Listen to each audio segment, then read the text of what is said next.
What up? It's your boy, Dick Incredible Man. And yes, I am back at it again, and this is my discussion slash review for Black Clover episode 130. And I apologize to you guys for it being super late, man. I felt bad Monday and Tuesday, and I was going to post it yesterday, but I didn't get around to it because I had a whole bunch of other stuff to do. But I'm posting it today. So a lot of stuff went down, but let's just get right into it. Just take it, don't wait for someone to break it. Take control, then don't just take it, hey. You can make it happen, you just gotta take some action. Take the ship and be the captain. Since we're getting stuff that's not in the manga, all of this is pretty much new to everybody. It was good, but it wasn't one of those, oh yeah, wow, this was super fantastic. It wasn't all of that. But it was very good because it was very informative, and it was just a relaxing period before we dive right into this next arc, which is the training arc, before we go into the full onslaught of the demon arc. Now, what I loved about this whole episode was because at the beginning, it done in true Black Clover fashion. It made it funny, and it was still comical, and it was very informative throughout the whole episode. And I loved that because at this point we see the Magic Knight captains coming to greet the people of the kingdom and everything. And at this time, we also learned that the people don't know every aspect that what actually took place during the Elven arc. They only know certain tidbits, and that's the information they decided to leak, I guess, to kind of keep everything on the up and up, so it wouldn't kind of be straight confusing to the public. Now, the only thing I didn't like was that they're super fine with releasing the information about somebody on the Black Bulls team, aka Asta, being possessed by a devil, but everything else they try to keep under wraps and keep it all nice and pretty, like, because they mentioned the fact that William is the hero, and everybody know that Black Bulls put in more work than anybody in the Elven arc. Black Bulls went ham. They were doing work. They say, let's be real, if it wasn't for the Black Bulls, the Clover Kingdom probably would have been finished if it wasn't for the Black Bulls. And I'm saying that because of all of the actual members and because of Nero. And now she's officially joined. She's a member of the Black Bulls as well. So if it wasn't for them, the whole Clover Kingdom would have been finished. But I understand why they do it, but it doesn't make it right, if you catch my drift.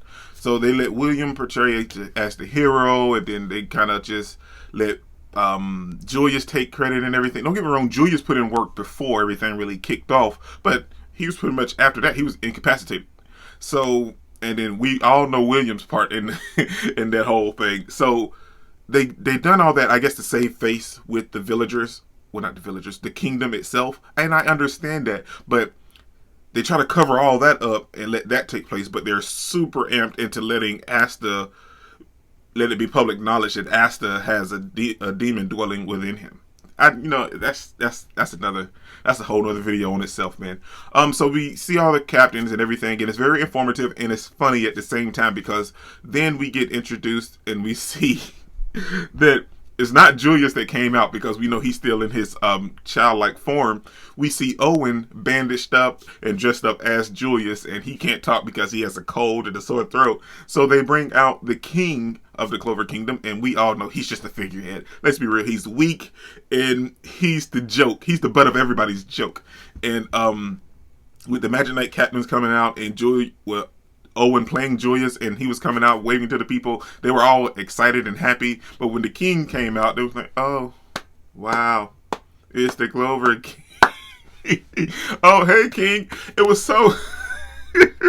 all of their cheers and everything were so condescending to actually see him come out on the stage. Yami and Jack have a full-fledged fight, and it comes in, it interrupts the Clover King's magic, and he's all upset and everything. And we still see Seki being his little lapdog and his attendant following him around, lifting up his cloak. Then we got super serious, where we went to the room with all of the Magic Knight captains and Julius to discuss with Dominato, to discuss a plan and how they're going to enact everything when it comes to the full-scale war in the training arc. Now, it broke it down, and we see that they decided to train together, and they're going to all individually train to boost their stats. And they find out the ranking system that the Heart Kingdom has in order to rank the magicians, well, the wizards, and that the Heart Kingdom is going to actually send some of their what are they called? Spirit users there to help them train in the process. And I can't wait to see how a training arc is going to take place, because we didn't get that in the manga. It just jumped straight into the full demon arc. So I'm super excited to see this actually take place and see it be animated. And we knew they done this because it was catching up to the manga. Super close. But yeah, the whole thing, they kind of go into these details. Everybody's giving out everything, and we see Asta and Mimosa and everybody breaking it down and explaining it to the captains so they can understand. And then in this whole thing, we see, who was it? William, Charlotte, and what's his name? The new Purple Orca's captain. Oh man, I know his name too. Anyway, they were willing to step down because of them being possessed by the elves, and they felt like they could do their duties as Magic Knight captains anymore. And I don't feel that way. I mean, they were possessed. The only one I kind of felt a little iffy about was William, because we knew William knew what he was doing. Everybody else, they didn't really have a choice. William had a choice. He allowed it to take place with Patry so Patry could have his vengeance. But I mean, I guess if he's feeling some kind of remorse and Julius is willing to forgive him, I can forgive him. But I'm just saying, like, his is a little iffy. Everybody else, they didn't have a choice. It just happened to them. He let his happen. So there's a big difference. But Julius told him no, he wanted to keep them on, and he wants them to just focus on getting past that point and be better Magic Knight captains. And that's what they're going to do, and everybody's decided to train. Then we get into the latter half of their meeting and everything, and they're talking about Asta. And Julius asks Dominato, is he okay with everything so far? And could you save all your judgment and everything for Asta at the end after we deal with the whole Spade Kingdom?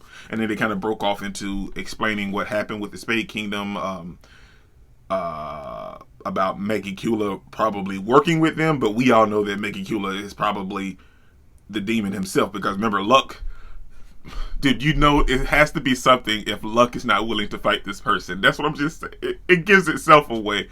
But so then we see Marks bring in someone else at Julius' request, and it is the old captain of the Purple Orcas. And we find out that he stole a whole bunch of jewels from the Otherworld's castle, and Julius decided to pardon him and get him to sell all these jewels and magic items and everything across, I'm pretty sure, probably all of the kingdoms except for the Spade Kingdom, and everywhere else he can, so they can make money for the Clover Kingdom, because restorations take money, and the kingdom doesn't have endless funds. And at that moment, we also learned that he wanted the Magic Knight captains to take half of their pay. You know, that they're only going to get paid half of what they used to get paid. And the only two captains that was tripping out over this whole thing was Yami and Jack. And everybody else was like, "Oh yeah, I'm totally fine with that." And the only problem I have with it is that, of course, they're fine. They're all rich. They don't have the need for money. I'm with Jack and Yummy. We're not rich. We're not royalty. We need our money. How come they're fine with not having half? All of the rest of the captains are rich. They don't need their whole paycheck anyway. We need ours. So and then it ended with that, and then we see them at a bar or a pub, and they're just having a good time being captains and enjoying each other's company. And I'm assuming that this whole thing transpired to kind of make William feel like he was still a member of everything, so he doesn't feel like an outcast. And Yami and Jack took it upon themselves to make that happen. And it was nice. It was nice to see that, because, I mean, like I said, I kind of want William back in the thing, and he feels like if he defeats Megicula in the Spade Kingdom, that'll clear everything. But I don't. He doesn't have to do that. I mean, we all kind of forgive him. It's just that we're kind of looking at it half full and half empty. Either take your pick. You can either look at it half full or half empty. It's just that you allowed it to happen, so own that and get past it. All right, we don't blame you because we don't understand your relationship with Patry and what you guys had going on, but own it and move past it. And Jack and Yami were doing that, and they just were having fun, and he was so thankful that they were doing that to him. And that's how this episode ended. And like I said, it was a good episode. It didn't really go into anything. It was more informative, and it had the comedy aspect at the very beginning. But now I'm super excited for next week, because I'm hoping that we're diving straight into all of the training, and I would love to see some fights between some characters that we didn't see, that we haven't seen yet. And we also find out that Real is actually in love with adult Charmy when she transformed into her human form. So I can't wait to find out what's going to happen with that. That's everything, man. This is your brother Incredible. Don't forget to smash that like button till you can't smash it anymore. Comment down below, and I'll be sure to respond to each and every one of them. And subscribe, but only if you really want to, man. Remember that anime matters. Anime is greatness, and anime is life, man. Peace out. Are we gonna play now? Ready for the show? I'm about to take down, you already know. Get the fuck out of my face now, yeah, you got it.